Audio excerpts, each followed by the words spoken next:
అందరికీ హాయ్ అండి. రాగి ముద్ద, నాటుకోడి పులుసు సింపుల్‌గా ఎలా ప్రిపేర్ చేయాలో ఈరోజు వీడియోలో చూద్దాం. దానికోసం ముందుగా హాఫ్ కిలో శుభ్రం చేసిన నాటుకోడి మాంసం తీసుకుని, ఒక spoon oil, half spoon salt, half spoon కారం, కొంచెం అల్లం వెల్లుల్లి పేస్టు, కొద్దిగా పసుపు, ఒక హాఫ్ చెక్క నిమ్మరసం పిండుకొని, ముక్కలకు ఉప్పు కారం అంతా కలిసే విధంగా బాగా కలుపుకొని ఒక అరగంట పాటు పక్కన పెట్టుకోవాలి.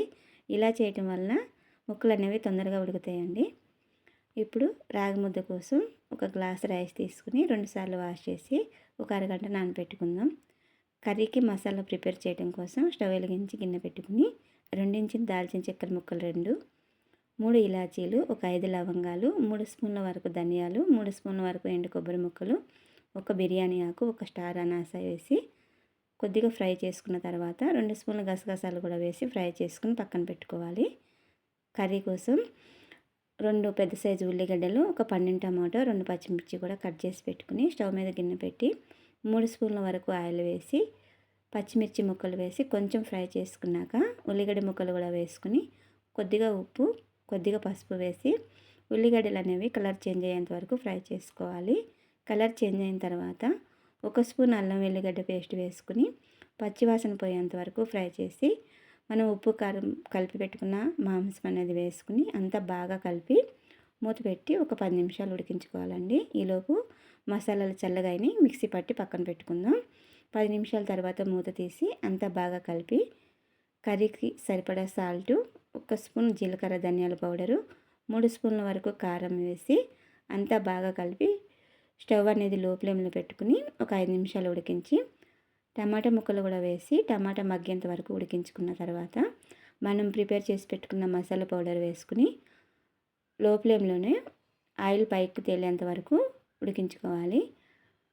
ఆయిల్ పైకి తేలేంత వరకు ఉడికించుకున్న తర్వాత అంతా బాగా కలుపుకుని కర్రీకి సరిపడా వాటర్ అనేది వేసుకోవాలండి. నేనైతే ఒక 3 గ్లాసుల వరకు వాటర్ వేస్తున్నాను.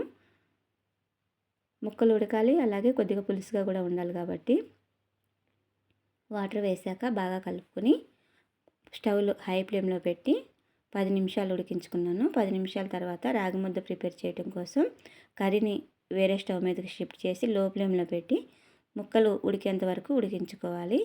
ఇప్పుడు రాగి ముద్ద కోసం వేరే గిన్నె తీసుకుని మనం ఏ గ్లాస్తో అయితే రైస్ తీసుకున్నామో అదే గ్లాస్తో 4 గ్లాసులు వాటర్ తీసుకుని వాటర్ మరిగించుకోవాలి.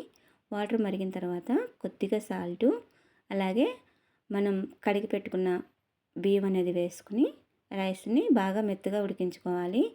మెత్తగా అంటే మనము ఇలా పట్టుకుని చూసినప్పుడు మొత్తం స్మాష్ అయిపోవాలండి. అలా ఉడికేంత వరకు ఉడికించి ఒక గ్లాసు రైస్కి 1.5 గ్లాసుల రాగిపిండి అనేది తీసుకుని ఒక్క దగ్గరే ముద్దలాగా వేయకుండా అంతా స్ప్రెడ్ చేసుకుంటూ ఒక పల్చని లేయర్ లాగా వేసి రైస్లో వాటర్ అన్నీ ఇంకిపోయే వరకు ఉడికించుకోవాలి.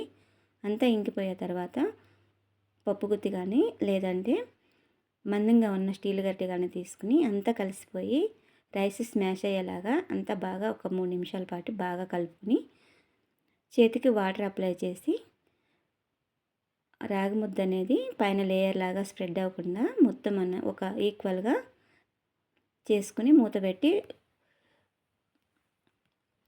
గోరువెచ్చగా అయ్యేంత వరకు పక్కన పెట్టుకోవాలి. ఇప్పుడు కర్రీ చెక్ చేసుకుందాం. పీసులు కూడా ఉడికినాయి, పులుసు దగ్గర పడింది.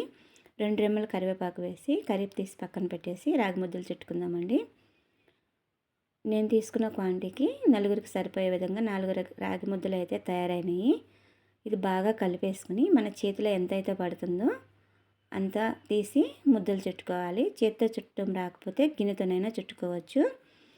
ఇలా తయారు చేసుకున్న రాగి ముద్దల్ని ప్లేట్లోకి తీసుకుని చిన్నగా హోల్ లాగా చేసి 2 స్పూన్ల వరకు నెయ్యి వేసుకుని మనం వేడివేడిగా రెడీ చేసి పెట్టుకున్న నాటుకోడి పులుసు అనేది వేసి సర్వ్ చేసుకుంటే ఎంతో టేస్టీగా ఉండే నాటుకోడి పులుసు రాగి ముద్ద రెడీ అండి. ఈ వీడియో కనుక మీకు నచ్చినట్లయితే లైక్ చేసి షేర్ చేయండి ఫ్రెండ్స్. Thanks for watching.